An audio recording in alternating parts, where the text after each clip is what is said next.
Is it feasible for the country to have a single body that set examinations for all matric learners?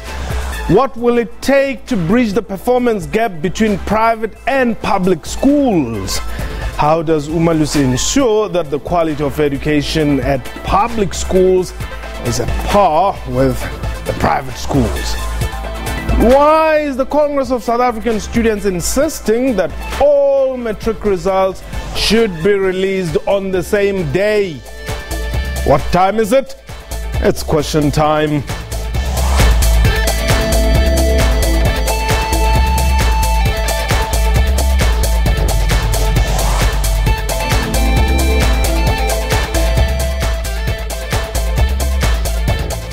Khotsong mraro kurula nangwamuswa. My name is Mpho Tsedu and welcome to the show. Matric results for the Independent Examinations Board were released yesterday. The 2017 pass rate is 98.76% compared to 98.67% in 2016. Council for Equality Assurance in General and Further Education and Training, Umalusi, has declared the results to be fair and valid. It is having more than one examination, or rather is having more than one examination though, that continues to dominate public debates. Gauteng MEC for Education Panyaza Lesufi is quoted as saying a single independent body must be established to set exams for all matric learners. For his part, Secretary General of the South African Democratic Teachers Union, SATU, that is, Mugwena Maluleke, says the public schooling sector can learn several lessons from the pass rates of IEB schools. He says there needs to be greater political will to effect positive change at public schools. The SABC will be broadcasting the announcement of the National Matric Results by Basic Education Minister Angie Motshekga live on its various platforms later, starting from 6 o'clock actually. But meanwhile, we are live and therefore you can call us and air your views. 089-1104-210, our international number 089-1104-210, our Twitter handle at QuestionTime24. A reminder that you can also live stream us on our Facebook page, SABC News Online, and our YouTube channel, YouTube.com/SABC Digital News. My guest today, Lucky Didaunyan, is the Senior PR and Communications Manager of Umalusi. And of course, Penno Maduna is the Johannesburg Chairperson of COSAS, that is the Congress of South African Students. They join us here in studio. And like I said, the number to dial is 089-1104-210 for you to participate. Gentlemen, let me welcome you to the show. Penwell, thank you very much for making time to talk to us. The other time when you were here, I received quite a lot of calls. People were asking me, how old is that boy who's with you in studio? Is he still at primary, or what is the story? Maybe just give them your little background. You're still a student, and you know. No, I'm still doing, this year I'm doing a matric. Okay. Yes, and I'm 17 years old. All right. Well, so we wish you the best in this very challenging academic year. I'm sure there's going to be less politics. Yeah, less politics and more on education. Okay. Yes. Well, what's causes reaction to the IEB results? 98 point whatever percent. That's quite commendable, though. No, as COSAS, we want to congratulate all matriculants who have written the IEB examination. But our concern is that IEB learners receive their results before learners from public schools, which gives them an opportunity to apply for universities and tertiary institutions before learners from public schools who are writing a matric. So our concern is that all results should be received at the same time, so that all learners have an equal opportunity to apply for institutions of tertiary learning. Yes. And we are also saying that we have seen that IEB is achieving very high marks, yes, while public schools are struggling. The government is taking our money money to finance these private schools, but these private schools are performing better than us. The government must actually take that money that they use to subsidize private schools and use it to develop public schools, so that we can also be able to compete with learners from private schools, because now they want to give us an impression that learners from private schools study more than us and they are far more intelligent than us, while it's actually the system in our schools that makes it impossible for us to study. We do not have textbooks, we do not have libraries, we do not have laboratories, but these learners have all those resources. The government must take that money that they use to subsidize private schools to build libraries, laboratories, and to get more textbooks for learners in public schools, so that we can be able to compete with learners from private schools. And we are also saying that we reject the system of dual education, whereby there are private schools and public schools. We want a uniform education system whereby all learners are going to attend public schools, so that we can see equality. Okay. Well, I guess it then goes to indeed the question of dual systems, private and or public. But as Umalusi, you adjudicate on both systems, am I correct? That is correct, Ntate. First of all, let me just take this moment to wish Penuel well this year, as he'll be doing his matric this year. It's a very important year in his life. Now, regarding the dual system issue, perhaps the question that we need to ask is whether or not we need private schools, otherwise known as independent schools. And if you were to look at our legislation, it looks like actually our legislation does allow for the existence of private schools.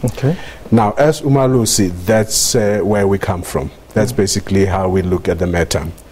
Now, in terms of the legislation, I'm going to quote at least 3 pieces of legislation. The first one is the Constitution, which is the supreme law of the country. Now, when you look at the Constitution, especially Section 29 of the Bill of Rights, it makes it very clear that indeed anybody in the country, any individual, can establish a private institution, which the Constitution calls an independent educational institution.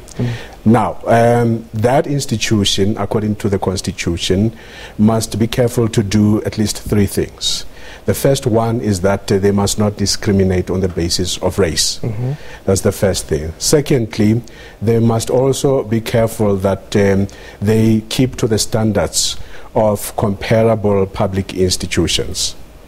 So, and then the last point under the Constitution is that those private institutions must also be careful not to discriminate on the basis of other things like language and so on and so forth. So basically that's how we approach it. Now, the second piece of legislation is the South African Schools Act of 1996. Now, the South African Schools Act of 1996 also says that indeed it is very important that we recognize 2 categories of schools.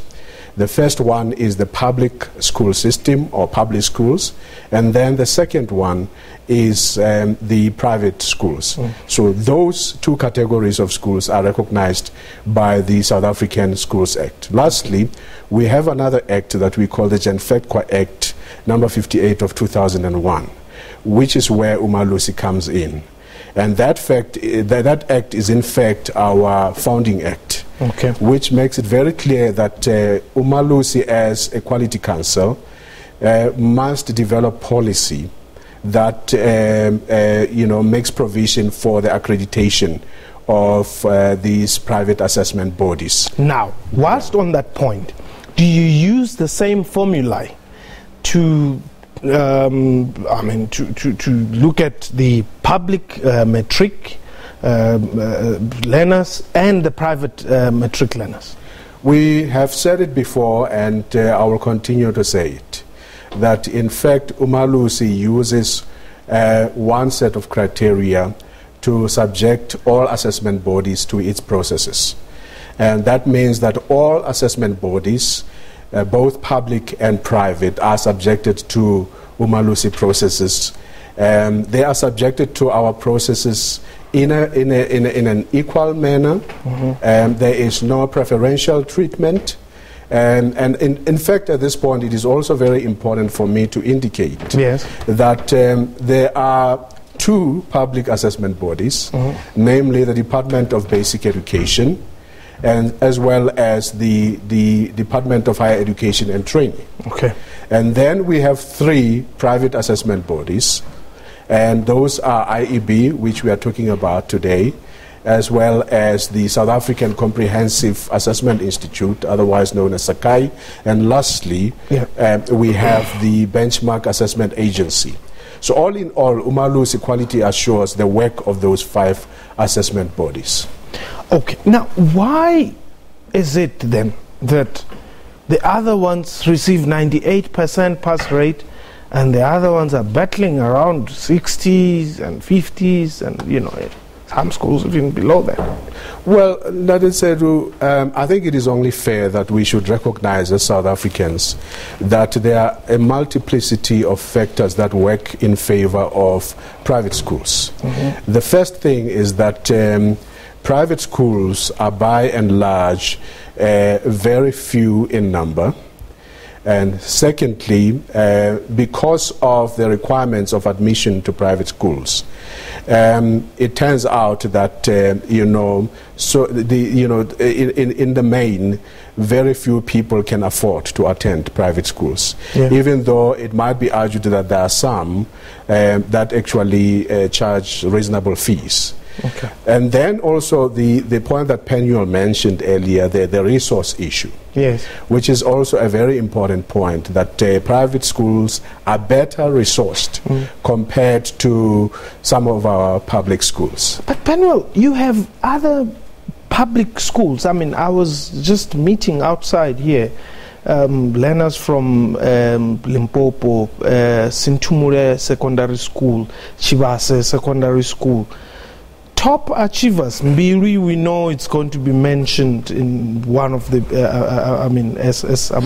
one of the best performing schools as well. So, what is it? Why do you have a Mbiri performing very well and have a Vuani in Chawero perhaps not performing at the same level?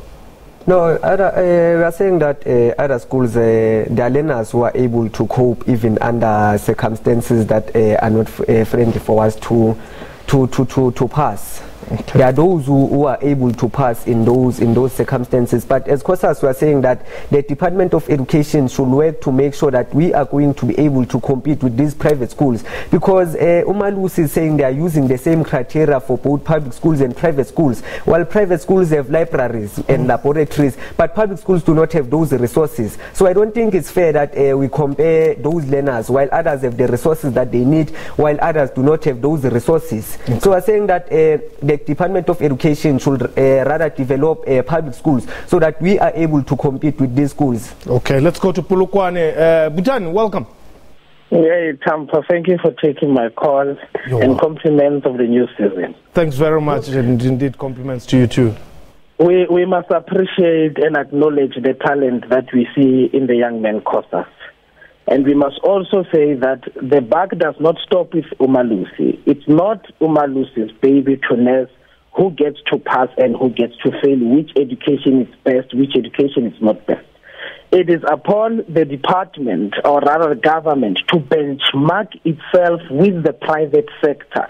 The private educational system will assist government to benchmark themselves against. Because if you want now to dissolute and close off completely the private institution, against what are we going to benchmark ourselves with? Because we need to know whether we are moving forward, are we growing, or are we just surviving? Regardless of the fact that the other system might be more prevalent and have got more advantages than the other one. But I think the system is good. It's a survival of the fittest. Those who want to achieve must achieve more. And those who can achieve. Okay. Dan, you had made your point, though. Perhaps let me just allow you to respond to his call. Yeah. Well, constitutionally, the private schools are allowed to exist. So it's an existential issue based on law. So they are recognized juristic persons in that sense. We are talking here about private schools and private assessment bodies in particular. Now, we as Umalusi, we don't want to be entangled in the debate about whether or not you need private assessment bodies, because we are a public entity. We are guided by legislation and policy. Okay. One of the things that I noted is that the results, I'm not so sure if these IEB results are published in newspapers, things like those. Results from private schools are published, but I'm not sure in terms of IEP. Yeah, but in saying that private schools are allowed in terms of the Constitution, as the Congress of South African Students, we are calling any political party that sits in Parliament to push for a constitutional amendment that is going to allow only one system of education, whereby all learners are going to attend in public schools, and we are going to support any political party that is going to push for a constitutional amendment when it comes to that issue, because we have been engaging with the Department of Education to say that we can no longer continue to have a system of dual education system whereby children of ministers attend private schools, but they are the ones who are leading this system of public schools. But it can't be correct that we are leading a system that we do not believe in. Minister Angie Motshekga was telling us about her children passing very well in private schools, while she is a minister of basic education, and we look up to her to develop public schools, but we no longer have confidence in her, because herself, she does not have confidence in this system. She wouldn't take her children to private schools if she believed in public schools. Okay, let's go to Limpopo. Is it Sam? Yes. Okay, welcome to the Sam.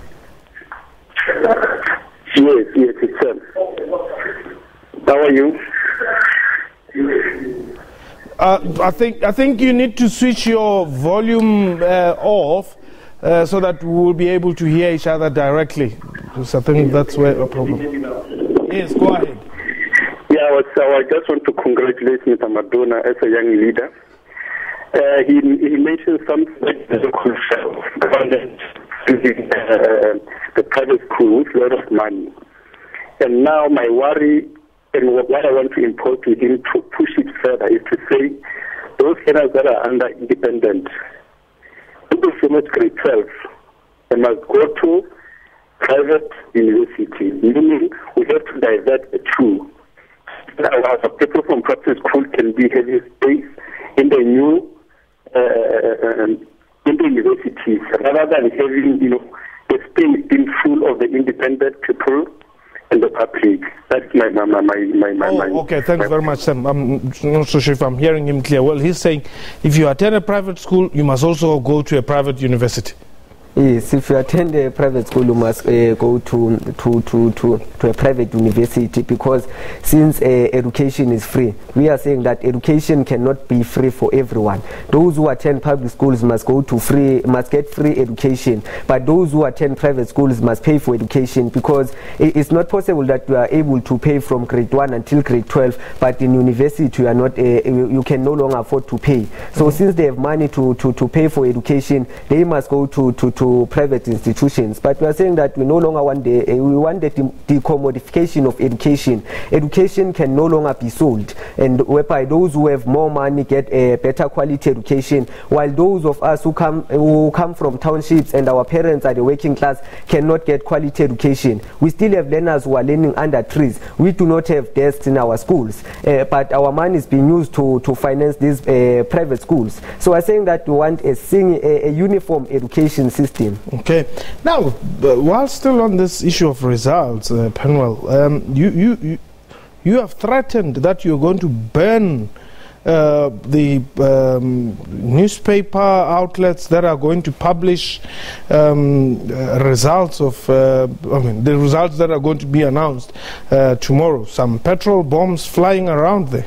No, we have been telling the Department of Basic Education that we are tired of them selling our matric results to these newspaper outlets. But the Department of Education is continuing to sell our newspapers. And we can no longer allow a situation whereby we have been writing letters to the Minister of Education, we have been writing letters to the Department of Basic Education, telling them that our results should be private. But they continue selling our results without engaging us or listening to what we are saying as majority of students. Because COSAS is a mass-based student organization. Correct. We do not just wake up in the morning and say we no longer want the publication of matric results. We go to the ground and take mandate from students, and students are getting impatient and saying since from 2013 COSAS has been saying that we reject the publication of matric results, but the Department of Basic Education continues to publish matric results, and COSAS is not doing anything. Every year we address media houses, every year we write letters, we write open letters, but the Department of Education is not doing anything to meet us halfway. So we are saying that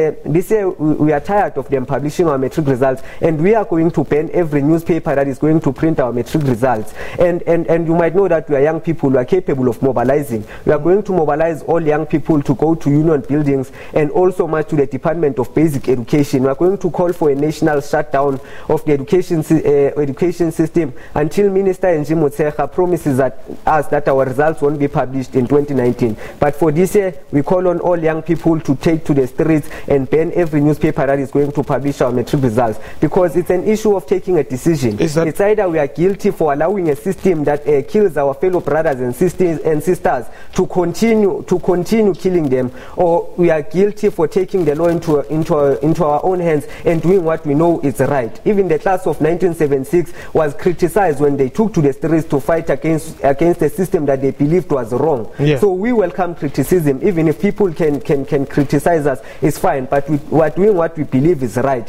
And we are saying that Minister Angie Motshekga must step down, and we are going to force her to step down for continuously selling our matric results to these media outlets. And we are saying that all those who have been benefiting from this system of publishing our matric results, they must reinvest that money back to our education system. They must take that money to build libraries in our schools. They must take that money to build laboratories in our schools. Because these newspaper companies, they do not do anything to assist us throughout the year to pass matric. And there are those who are going to say, but these newspapers, there are those who are printing revision papers, yes, and study guides.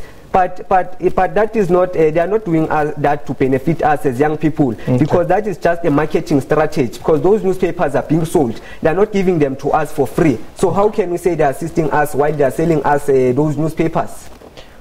Okay. Yeah, the banning part is concerning.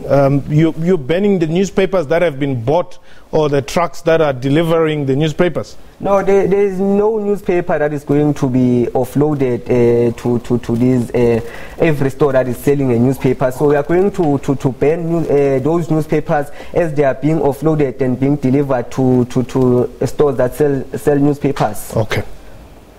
Now the 2017 results. Yes. How credible are they?